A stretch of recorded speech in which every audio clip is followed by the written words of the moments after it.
하루 종일 주식만 연구하는 남자 조성일. 네, 주식의 인생 건 남자 김대호입니다. 안녕하세요. 네, 안녕하십니까? 그저께와 어저께 온 뉴스에 도배되었던 이슈가 하나 있었습니다. 그 중국에서 좀 흑사병에 걸린 환자 2명이 나왔다는 내용이 있었는데, 그것 때문에 특히 어제부터 우리나라에서도 많은 그런 수혜주를 찾는 그런 노력들이 있었던 걸로 제가 체크를 했는데요. 오늘 이 시간에는 흑사병이 뭐고 그 관련해서 우리는 또 어떤 종목들을 체크하면 좋을지에 대해서 내용을 다뤄보도록 하겠습니다. 대호 전문가님, 예. 우리가 흑사병 과거 역사적으로 봤을 때, 네. 과거 뭐 유럽에서 뭐 중세시대 때 뭐 되게 전염병이 심했던 뭐 그런 내용들은 우리가 학교 다녔을 때 공부하면서 좀 알았던 것 같긴 해요. 근데 그렇죠. 갑자기 지금 또 이렇게 내용들이 나온 것 같은데, 조금 더 자세하게 말씀해 주시면 우리가 이번 이슈에 대한 배경을 좀 이해할 때 괜찮을 것 같습니다. 네. 흑사병은 패스트균에 의해서 발생되는 병이잖아요. 네네. 네, 저는 이런 게 다시 우리한테 이슈가 될지는 네. 저는 생각도 못했습니다. 그렇죠. 예전에 뭐 책에서만 봤던 그런 내용이잖아요. 네네. 그런데 시장이 많이 들썩거리더라고요. 그래서 강력한 모멘텀으로 작용할 수 있나 좀 곰곰이 한번 좀 생각을 좀 해봤습니다. 네네. 네, 화면 보면서 계속 좀 설명드리겠습니다. 예, 흑사병은요, 그러니까 쥐에 기생하는 벼룩에 의해서 그렇게 옮겨지는데요. 그러니까 좀 전염성이 좀 강하다, 좀 그런 경향이 있습니다. 사진 보시면 아시겠지만요, 그러니까 이 괴열이 되고 피가 나가지고요. 그러니까 매우 좀 위험하다, 좀 그렇게 말씀드리고 치사율이 굉장히 좀 높습니다. 과거 좀 사례를 좀 살펴보면요, 사망률이 좀 높다라고 좀 그렇게 알려져 있습니다. 특히 중세 유럽에서는요, 인구의 3분의 1이 이걸로 네. 목숨을 잃었던 그런 좀 그랬었죠. 비극적인 일이 네. 있었습니다. 거의 뭐 인류사를 바꿨던 그런 큰 질병이었던 걸로 좀 공부했던 것 같아요. 네, 맞습니다. 굉장히 좀 안타깝죠. 이 당시에 그래서 이 병 때문에 오히려 교회에 많이 모여가지고 네. 기도를 해가지고 오히려 더 결과는 전염병이 그랬었죠. 같이 모여버리는 거 사람들이. 네, 맞아요. 예. 맞아요. 그랬던 좀 불행했던 그런 병 중에 하나입니다. 네네. 그런데 지금은 사실은 저 개인적으로는 솔직히 좀 위험하지 않다라고 생각을 하고 있어요. 네네. 왜냐면은 페니실린이 나왔잖아요. 그렇죠. 이 항생제가 나와가지고 지금 뭐 백신은 없지만 얼마든지 치료받을 수가 있고 물량도 충분히 공급할 수 있고요. 네. 무엇보다 좀 감염되기가 좀 어렵다. 저는 저 개인적으로는 좀 그렇게 생각하고 있습니다. 이 감염이, 네. 그러니까 걸린 사람이 사람에게 걸려 한다면, 내용 찾아보니까 뭐 기침, 뭐 네. 재채기 또는 뭐 그런 이제 그런 부분으로 인해서 전염된다고 하거든요. 그러면 그렇죠.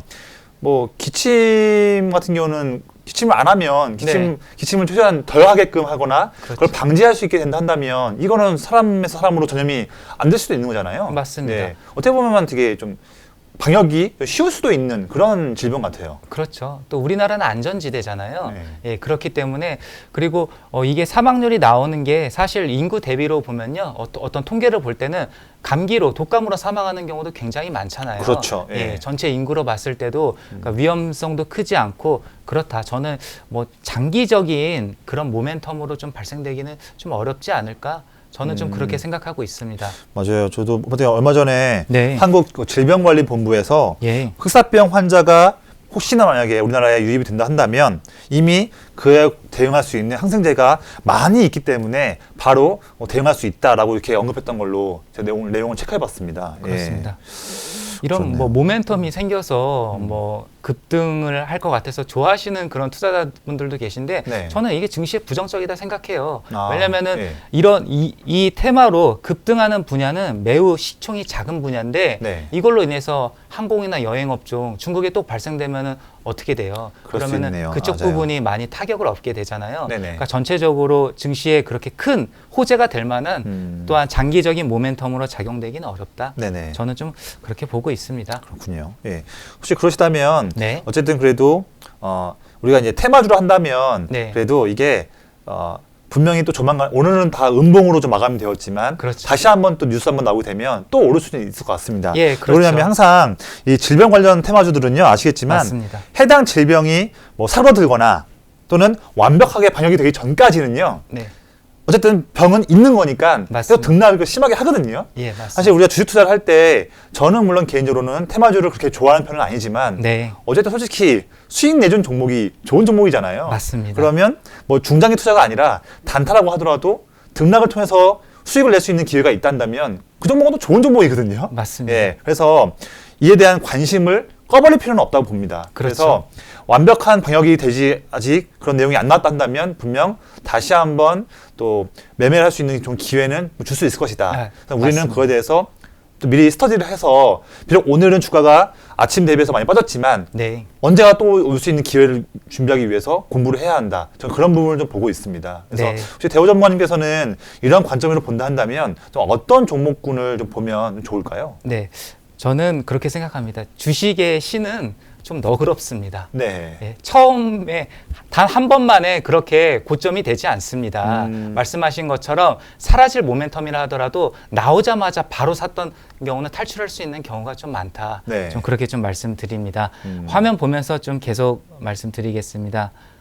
흑사병으로 관련되는 이슈를 받을 만한 수혜를 받을 만한 섹터들은요. 이런 주식들이 있습니다. 그러니까 백신 쪽이 있고요. 그러니까 페니실린, 그러니까 항생제가 이제 많이 사용이 되진 않겠지만 그래도 기대감이라는 게 있잖아요. 그렇죠. 모멘텀으로 작용될 수가 있고 또한 정부에서도 충분히 비축을 해놔야 되기 때문에 수요는 증가될 수가 있습니다. 실제 사용은 적게 되더라 하더라도요. 그래서 백신 쪽이 있겠고요. 또 이거는 전염병이기 때문에 방역을 잘하면 막을 수가 있잖아요. 네네. 네, 그래서 방역 쪽으로 관련주들이 있겠습니다. 그리고 또한 이제 전염병이기 때문에 마스크 쪽이나 공기청정기 쪽도 네. 좀 수혜를 얻을 거라고 그렇게 좀 생각하고 있습니다. 그렇군요. 네. 개별적으로 저는 그렇게 생각합니다. 개별적으로 종목에 접근해야 된다. 네. 그렇게 좀 생각하고요. 저는 고려제약이라는 종목으로 오늘 가지고 왔습니다. 네. 오늘 오전에 좀 갭상승하고 시세 봤다가 조정을 나왔는데요. 제약주 중에서는 그러니까 매우 좀 저평가되어 있죠. 퍼가 12배 정도의 PBR 1.3배면은 업종 대비로는 좀 매우 저평가되어 있다. 그렇죠. 예. 네, 좀 말씀드려요. 그리고 그러니까 항생제를 만드는 그런 회사고요. 그리고 시가총액도 작아서 좀 급등하기에 좀 유리하다. 네. 좀 그렇게 좀 말씀드립니다. 그리고 최근에 이게 상한가가 나왔잖아요. 지금 상한가 나온 이후에 조정을 받고 지금 있습니다. 네네. 이 상한가는 지금 이게 이벤트가 단발성으로만 있는 게 아니라 다른 것들 이벤트가 있습니다.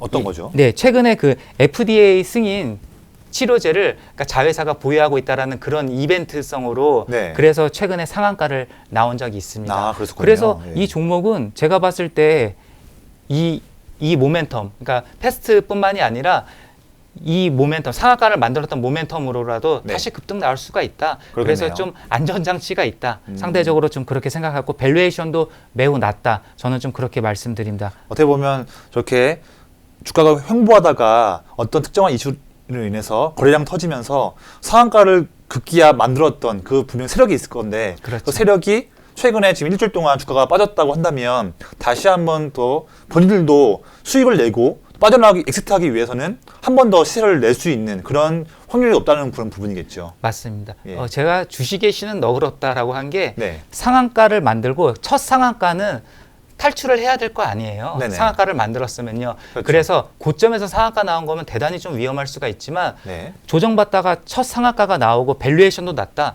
그러면은 상승의 어떤 촉매가 될 수 있다. 네. 시장의 관심을 받을 수 있는 매우 훌륭한 시그널이다. 아, 그렇군요. 예, 저는 네. 좀 그렇게 말씀드립니다. 네. 네.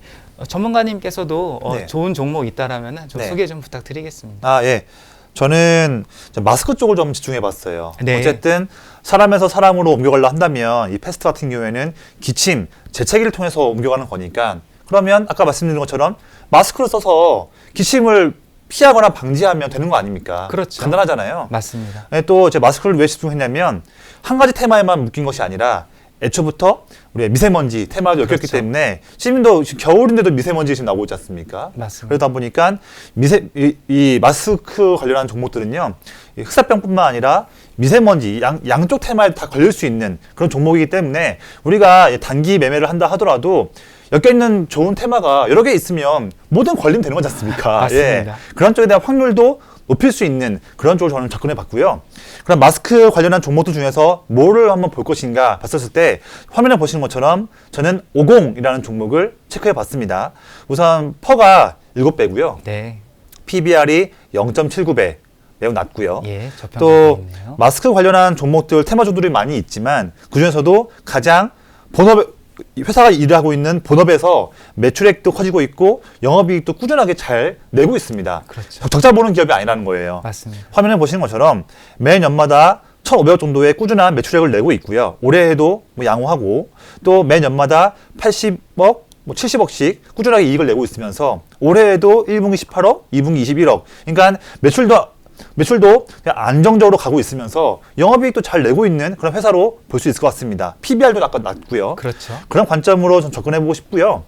차트를 보신다면 역시나 다른 여타 흑사병 종목들처럼 이 종목도 오늘 하루만큼은 큰 음봉을 좀 냈습니다. 다시 해서 3,480원으로 내려왔는데요. 어차피 보면 최근 한 2개월 동안 유지됐던 횡보 가격과 비슷한 가격으로 마감되었습니다. 그래서 예. 가격적인 부담은 없는 상황으로 볼 수 있을 것 같고요. 지금 이 종목의 차트를 보시면 최근 2개월 동안 봤을 때 제가 검은색 선으로 그어놨던 지금 3,360원 정도 예. 이 정도 라인에서는 최근 한 2개월 정도의 저점 라인이기도 하고 또 마침 61선 이평선이 상승 방향으로 올라오고 있는 선에 교차하고 있는 부분입니다. 그래서 이 종목은 3,360원 정도 제가 선을 그어놓은 이 검은색 선에서는 의미가 큰 지지력을 보일 수 있을 것이다. 볼 수 있을 것 같고, 그럼 우리는 좀 이제 약간 지금 오늘 종가 대비해서 한 100 얼마 차이 나나요? 한 120원 차이 나나요? 이 정도의 좀 안전 마진을 좀 잡고서 매매를 해볼 수 있는 그런 관점으로 볼 수 있을 것 같습니다. 그래서 이 검은색 선을 이탈해버리면 그때는 아쉽지만 전략 매도를 해야 될 걸로 보여지고요. 예. 그렇지 않다면 이 검은색 선 언저리에서는 한번 매수 접근을 해봐도 나쁘진 않겠다 생각을 들고 있습니다. 네. 이 50이라는 종목은 미세먼지가 좀만 안 좋아도 아침에 갭상승 나오는 그런 종목이잖아요. 맞아요. 예. 그렇죠. 그런 모멘텀도 참 예. 좋은 것 같습니다. 대신 네. 이제 이러한 종목들은요. 네. 그 테마의 연속성이 이어질 수는 없는 종목이다 보니까 단기 시세를 내버리면 욕심 부리지 말고 수시로 장중에 수시로 뭐 시간마다 수시로 좀 분할 매도를 해서 수익을 챙기시는 게 좋습니다. 오늘 떴는데 내일 또 뜨겠지. 그럴 수도 있죠. 근데 그렇게 욕심 부리시기보다는 단발성으로 이익 내실 때 나오시는 게 좀 좋지 않을까 생각이 좀 됩니다. 아, 네. 오늘 좋은 정보 감사합니다. 네. 네. 오늘 패스트에 대해서 알아봤고요. 네. 계속해서 또 좋은 정보와 종목들로 찾아뵙겠습니다. 네. 감사합니다.